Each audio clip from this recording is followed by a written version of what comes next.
estamos siempre detrás de una pantalla. Hay gente que trabaja, que noche y no descansa. Sigamos trabajando en movimiento, somos los que estamos atrás de la televisión, imagen de trabajo. Hola, ¿cómo les va? Buenas noches, bienvenidos a Imagen de Trabajo. Hoy hablando de todo un poco, pero sobre todo de algo que sucedió en el Senado de la Nación, otra vez pidiendo ayuda a los senadores, a los diputados, teniendo en cuenta lo importante que es para toda la población la libertad de expresión y el derecho a la información, que me parece no era necesario discutirlo, pero bueno, de todas maneras nos encontramos hoy por hoy otra vez teniendo esa discusión. Por eso está acá Guille Tello con nosotros. ¿Cómo estás, Guille? Encantado de estar en este programa porque la imagen de trabajo siempre es importante como difusora de todo lo que hace la comunicación y la cultura. Bueno, fuiste uno de los que estuve Charry, realmente fueron muchas personalidades de la cultura, de la música, que estuvieron presentes en el Senado con distintos senadores. ¿Les contaste lo que necesitamos? Les contamos y creo que nos interpretaron muy bien.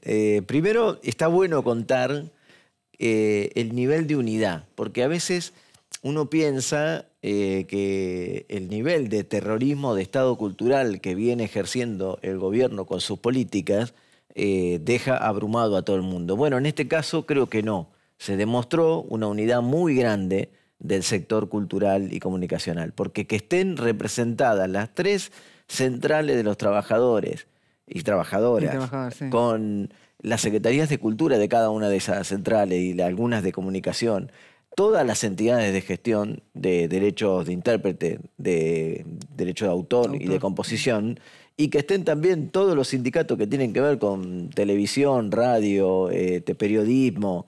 La verdad que eso es de una muestra de unidad gigante. Los músicos, como vos decías, actores, actrices, realmente eso hay que destacarlo. Y creo que nos interpretaron porque ya presentaron, no tardaron 3 o 4 días nada más en hacer una presentación de rechazo de los decretos que afectan a la libertad de expresión. Sobre todo la y a la libertad persecución, ¿no? Porque sí. no solamente hablamos de eso, sino también, bueno, empezando por Lali, que fue la primera si querés, del mundo de la música. Sin repetir y sin soplar, ¿querés que te lo diga? Mira, así de rápido. Adolfo Aristarán, Peteco Carabajal, Lali Espósito, María Becerra, Cecilia Rond, después tenemos a Ali Arijarab, también tenés a Navarro, y así podemos seguir un largo trecho. Sí. Periodistas, músicas, actrices, actores, compositores, directores de cine, e inclusive, guionistas. Porque si hablamos del mundo del periodismo, por ejemplo, estos periodistas que ellos llaman ensobrados, o sea, son inclusive hasta en los canales que ellos mismos financian, diríamos. Sí, sí, sí. Es paradójico eso. Sí, sí, le mandaron una imputación, le intentaron hacerle alguna demanda, si querés, al periodista de La Nación, que viene investigando también al kirchnerismo, a todo el mundo. Sí, claro, a todos. Bueno, Hugo Alconada-Amón contó, que es justamente ese que está hablando, la cantidad de veces que intentaron, por ejemplo, hackearle la cuenta de mail, hackearle el WhatsApp para poder ingresar, hacer daño a eso. O sea, es realmente preocupante. Sí. Porque eso significa que vos después no hablás, no decís, no escribís por miedo. Bueno, en ese sentido me parece que era importante lo que decía Pablo Echarri en esta reunión. ¿Cómo se puede tener libertad de expresión si una de las cosas que nos pasa es tenemos no solo la persecución, sino que además perdemos los derechos que habíamos ganado a lo largo de los años desde la recuperación de la democracia? No hay que pensar que desde 1983 para aquí adelante se construyó el Instituto Nacional del Teatro, se modificó la Ley Nacional de Cine, se lograron ampliar los derechos de autor y de intérprete, se generaron nuevas entidades de gestión colectiva que ya casi todas tienen, las más jóvenes están cerca de los 20 años, pero Argentores tiene más de 100 años. Claro. Entonces esos derechos estaban consagrados y creemos que estos decretos no solo infringen la Constitución, rompen con la Constitución, sino que además lo que hacen es perseguir la libertad de expresión. Entonces, desde allí no se quiere tener una voz que represente a lo que se piensa desde el pueblo, ¿no? Porque los artistas dicen lo que piensa el pueblo. Cuando uno piensa en cuando recibieron los premios de Martín Fierro, por ejemplo, Tal cual. o cuando los recibieron en San Sebastián, o varios de esos, empezaron a decir algunas de las cosas. Ricardo Darín, por ejemplo, que fue uno de los perseguidos, golpeados la actriz fuertemente. de Belén también, por ejemplo, últimamente. También. Sí. Bueno, todos ellos empezaron a explicar bueno, lo que le pasa a la gente. No se puede ser empático de esa manera si te persiguen y si además hay una fuerte retracción en la producción de contenidos culturales. Porque otro tema es que No hay inversión. no hay inversión, la televisión pública está totalmente tomada, ¿no? Vaciada, los salarios pisados. No hay representación porque el directorio fue anulado, hay un interventor. Entonces, el Congreso que tendría que nombrar parte del directorio no está cumpliendo esa función. El Inca tiene tiene la plata, cobra la asignación específica que logramos restablecer hace 2 años atrás, un poquito más, pero cobra la plata, pero no la invierte en películas, o sea, no se está produciendo. ¿Y en qué le invierte, Guille? En letras, en bonos del Tesoro. La semana pasada también, el mismo día que estuvimos en el Senado, tuvimos la presentación de un colectivo también bastante amplio, a mí me tocó exponer por la multisectorial audiovisual, ante la Comisión de Cultura, y la asambleísta, representante de la provincia de Buenos Aires, Cinta Ottaviano, citó punto por punto en la respuesta 236 que se le hizo al jefe de gabinete, dónde está poniendo la plata el presidente del Inca, Piro Bano, que son en instrumentos de financiamiento, supuestamente, lo voy a decir entre comillas, para preservar el fondo del Inca. Bueno, esa no es la función. No, porque eso es justamente para que se pueda producir. Eso es para producir. Eso se llama asignaciones específicas. Esa asignación está hecha pura y exclusivamente para la producción audiovisual argentina, tanto de cine como de televisión. No se olviden que producción de ficción también está en la Ley de Servicio de Comunicación puesta, que una parte de lo que va de ese financiamiento tiene que producir ficción para televisión. Bueno, esa ficción que se había hecho, a ver, ayúdame a recordar, en la televisión pública hubo una telenovela, no me voy a acordar ahora cómo se llamaba, que era netamente producida y además filmada con todos los materiales de la televisión pública, que era de época, me acuerdo. Sí, no me acuerdo el nombre, pero bueno, tenemos mucho para citar. Fíjate que el primer... Pero eso, por ejemplo, era netamente industria nacional, la primera a pleno. serie que salió del Marginal fue financiada por el Inca. Por el Inca, sí, entre claro. otros financiamientos. Hoy tenés divisas por el Marginal. Hoy entran divisas. Y bueno, ahí está. Esa es la realidad. A veces se están cuestionando sobre si es importante o no que produzca una cantidad de audiencia o que produzca una cantidad de ganancia, y en realidad la ganancia está en la soberanía cultural. Porque lo que hace la producción cultural, comunicacional, es distribuir, primero, constitucionalmente la diversidad cultural, y por otro lado, generar una identidad que hace que nos potencie ante el mundo, ¿no? Y eso expande, como lo hicimos en una época con las telenovelas, que, bueno, no sé, Muñeca Brava, por ejemplo, sí, 56. Pero por otro ejemplo también, que se fueron un montón, la de Cris Morena, Rebelde Way y todo Claro. eso, fue todo material de exportación. Sí, a pleno. Que Es el día de disfrutaba hoy que nuestro se hace. pueblo, pero que además entraban divisas a la Argentina a través de la exportación. Hoy, por ejemplo, vamos a suponer que todas esas divisas que estábamos mencionando del Marginal, ¿a dónde van? Bueno, esa realidad estamos con una gran dificultad porque las plataformas digitales, que todos conocemos como plataformas audiovisuales, sean tanto de música sola como de música y video, de ficción, películas, lo que sea, no graban como el resto a la Ley de Servicio de Comunicación Audiovisual. O sea que le va muy bien en esas plataformas, y el Inca, el INT, el INAMU, el resto de el FOMECA, el resto de los lugares donde debería ir plata, no va. O sea que esas divisas solo van para las plataformas extranjeras. O sea, no entran en la Argentina. Esa es la realidad que tenemos.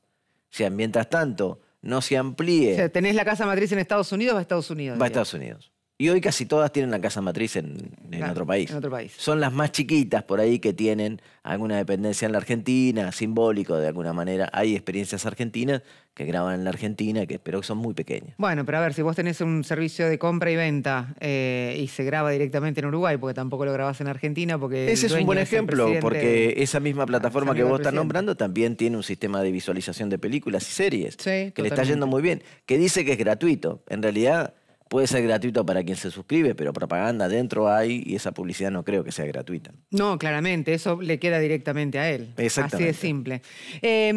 Bueno, te llevo un poco también a lo que significa la industria, ¿no? Y esto de que vos hablabas de la unidad.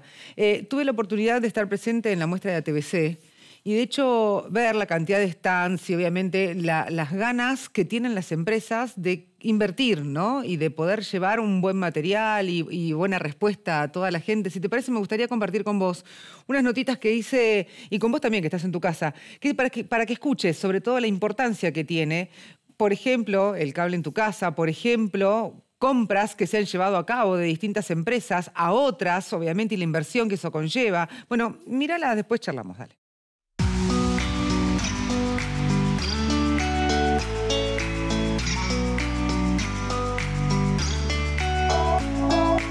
Gracias, Lucio, por estar con nosotros aquí en el stand del Satsai. Un placer. No, por favor, el placer es mío.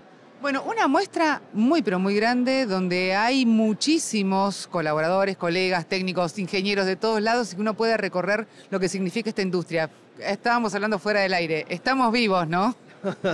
Sí, la verdad que cuando uno retoma que hace 30 y pico años o 40 que estamos porque hay otras plazas que del interior, y la reconversión es importantísimo para nosotros. Y la verdad que justamente lo que hablábamos, siempre es una supervivencia y que generalmente la industria, pero principalmente la pyme, le cuesta mucho seguir las reinversiones permanentes. Y sabemos que si no lo hacemos, estamos fuera de ellas. Yo también fui empleado fui Satsai en mis inicios, y la verdad que es un gremio que hace mucho por la gente, y por eso es también que nosotros venimos un tiempo tratando de lograr un convenio pyme que sea un poquito distinto, que tenga algunas condiciones más que nada adaptadas a la pyme.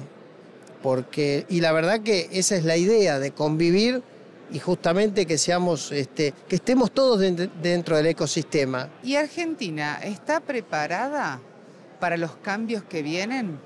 ¿Cómo ves al país en esta materia, en la tecnológica, e inclusive hasta el punto de la inversión misma, ¿no? Que no se hace solamente con el privado, esto va de la mano también, público y el privado.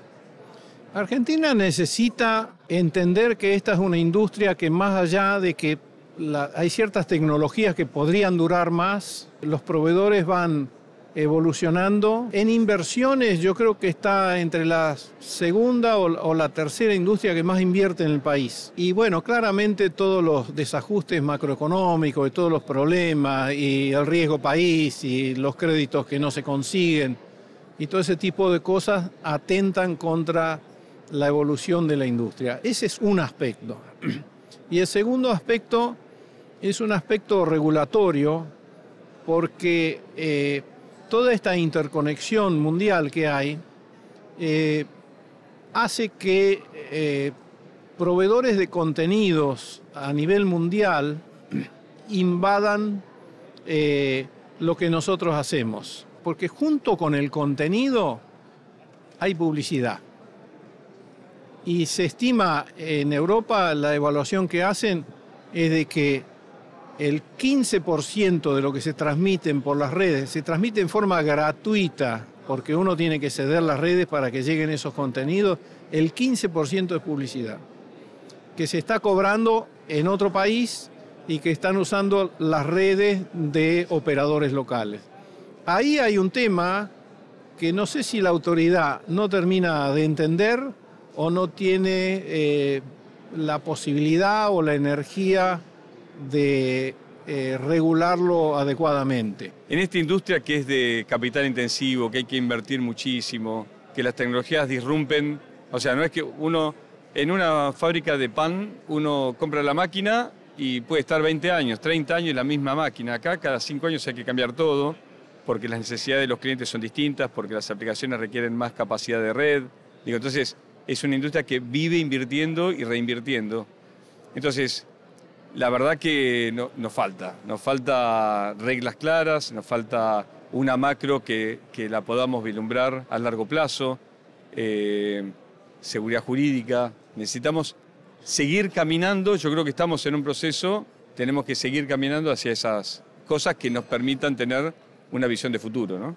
En el Congreso hoy se trata justamente la emergencia de las macro, las micro, las pequeñas y medianas empresas. ¿Hay posibilidad de que se escuche la necesidad?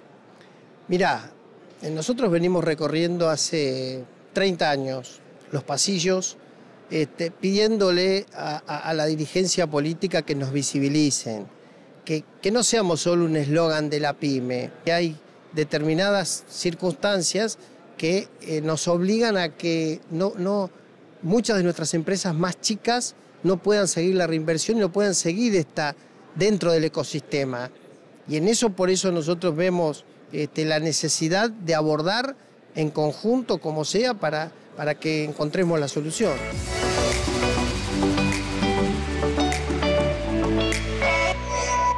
Bueno, recién el último que hablaba era Lucio Gamaleri, que es de la red Intercable, y él hacía foco en algo que también es importante, la cantidad de pymes que hay a lo largo y ancho de la Argentina, que son muy chiquitas, que por ahí son 2 o son micropymes, ni siquiera tenés una pequeña mediana empresa, y que sin embargo tampoco tienen reconocimiento ni son vistas, ni son tenidas en cuenta. ¿Cuánta invisibilidad hay, ¿no?, en la Argentina todavía? Mirá, nosotros desde la multisectorial audiovisual muchas veces hemos trabajado estos temas de pensar en el desarrollo de la productividad en la comunicación y en la cultura, sobre todo desde la federalización de la producción de esos contenidos, sobre todo de estas pymes que vos estás hablando, claro. Porque bueno, los canales chicos de cable o los canales de aire que también se vieron nacer a través de la Ley de Servicio de Comunicación, o los canales universitarios incluso también. Exacto. Bueno, ahí no encuentran eco. Lamentablemente hasta ahora no hemos tenido una política de Estado que permita que haya productividad.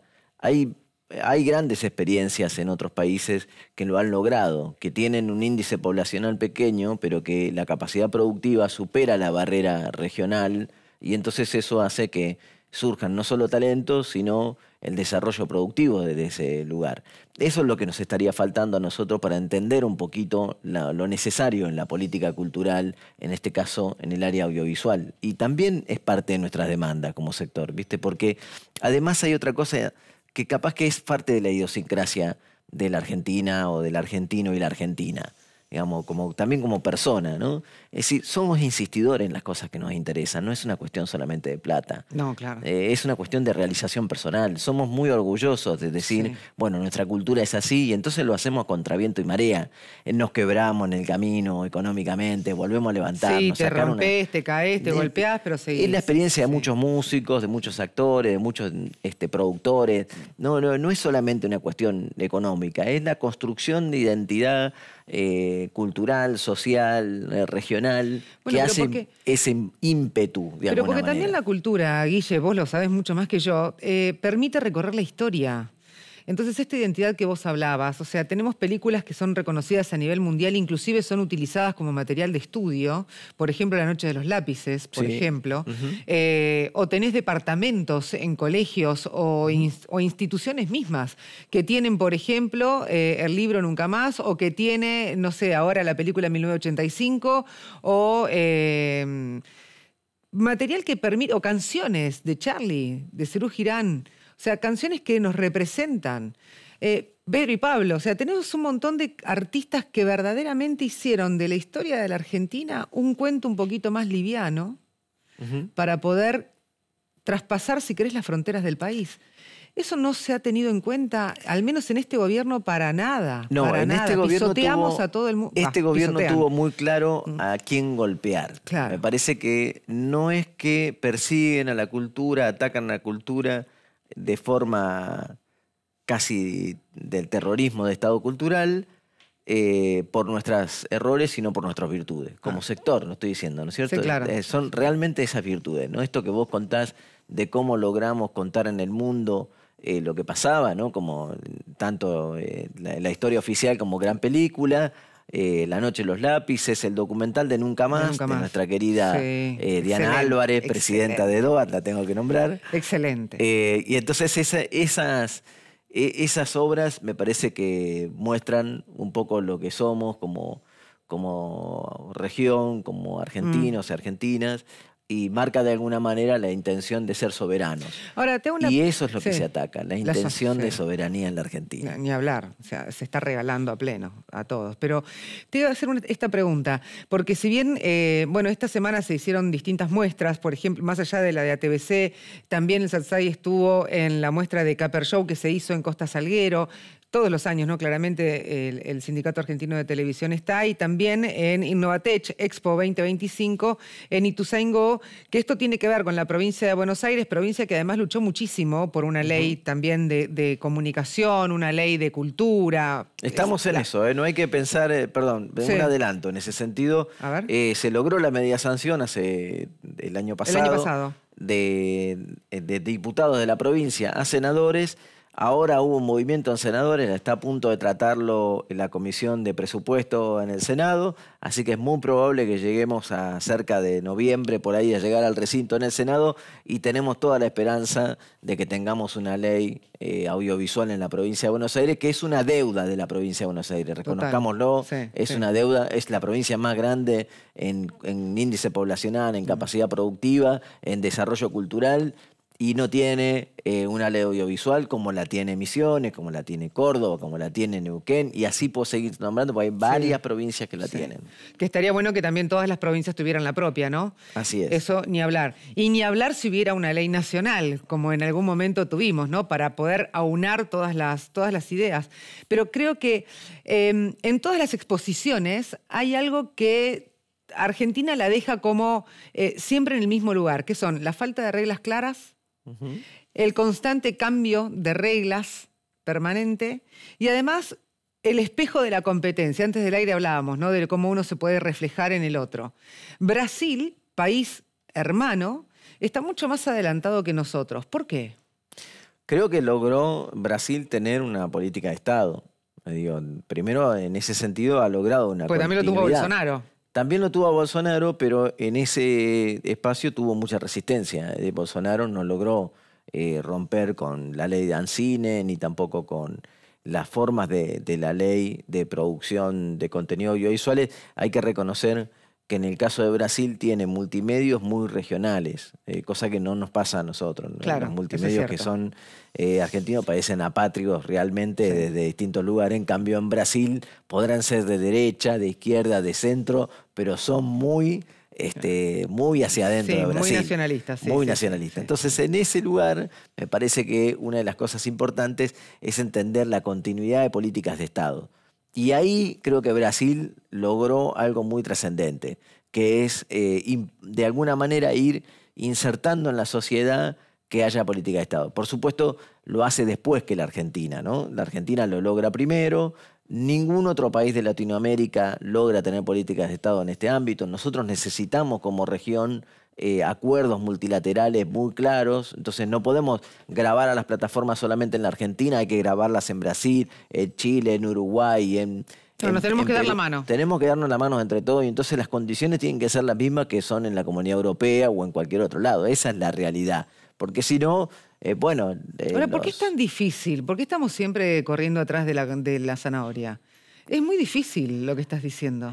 Difícil, pero no imposible. Yo soy muy optimista. Siempre he sido muy optimista. Vos me conocés.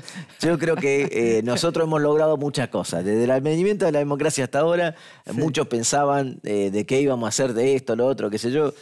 Vos sabés que yo también soy músico y empezamos en el 2006 a pensar que íbamos a tener una ley nacional de la música. Bueno, la tenemos, ahí está el INAMU, funciona y no se ha roto y sigue dando los beneficios que da. Así que yo pienso todavía que estamos a tiempo, siempre y cuando elijamos bien el camino de demanda y de exhorto continuo contra nuestros legisladores o hacia nuestros legisladores. Vos hace un rato dijiste, fuimos al Senado a pedirle, fuimos a exhortarle, fuimos a decirle que tienen que hacer esto. No es que fuimos a pedirle por favor que le hicieran, no. Todo el sector unido fue a decirle al Senado, a la Comisión de Medios, Sistemas de Comunicación y Libertad de Expresión, hay que anular estos 8 decretos.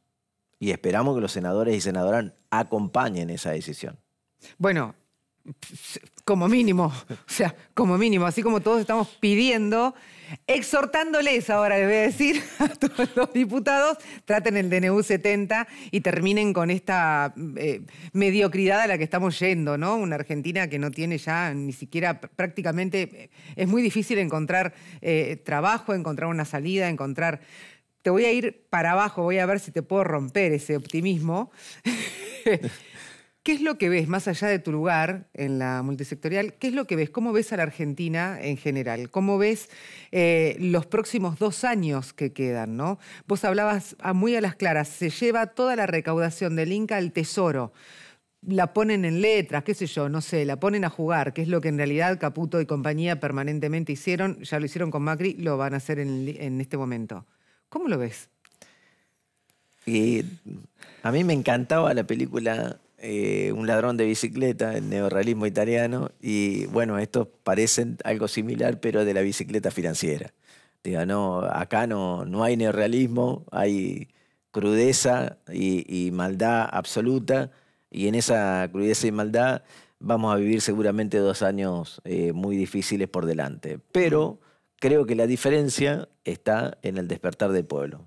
El pueblo ha despertado a esa realidad, entiende que hay que salir a defender los derechos que supo conquistar, con consenso además. Supo conquistar con consenso, convenciendo, entendiéndose entre sí, porque eso es lo que son las legislaciones, ¿no?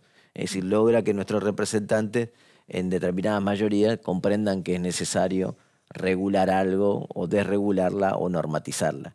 Yo veo realmente un despertar del pueblo, no solo en las elecciones que pasaron en la provincia de Buenos Aires, sino también en cómo se va manifestando. No, sí, cómo lo reciben, por ejemplo, en las provincias, ¿no? Tierra del Fuego, Santa Fe, mismo Córdoba, donde arrasó de todas maneras. También las demandas, el tipo de demanda. Sí, claro. ¿Qué demanda pasan a ser importantes?